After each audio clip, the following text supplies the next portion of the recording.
Today is June 5, 2025. Anti ame, tingkap ko na itong $100.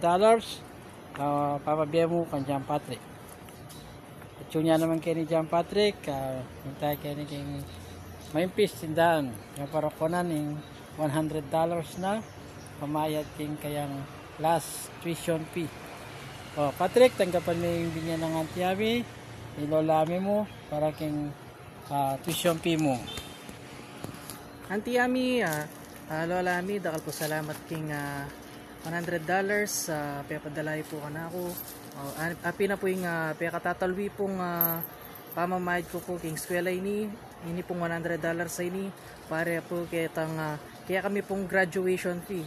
Uning kaya po manikuang clearance king eskwela mi na kung kaya po may mayad kaya tang graduation fee. At tatalwi na mo po naman ini, dakal po salamat. At ako po sinawang sinawap ka na ako.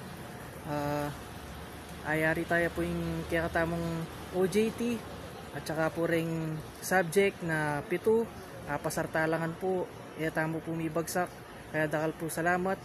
Sad-sad tayo po hanggang po king makapag-graduate ko. Dakal po salamat Lola Ami. At da kayo po kakalingwan. At God bless po. Lagi kayo pong mimingat ken. Stay healthy po and keep safe always po. Thank you so much. Alaya pa 2 minutes. Okay, ito, si Patrick at yun yung pamayad king school na. Papanayan niya mo kanyan na makapag-march siya. Nukot niya pala yung graduation juga. In graduation po, gawan niya kining Laos Event Center. At kanya pong June 28. Tentative pa po ito. Tang Laos Event Center, kaya tayo pa rin tang intersection, papunta ng SM. Oo, kaya tang ating kumpanya ng sir. Laos Event, karanta magpag-graduate.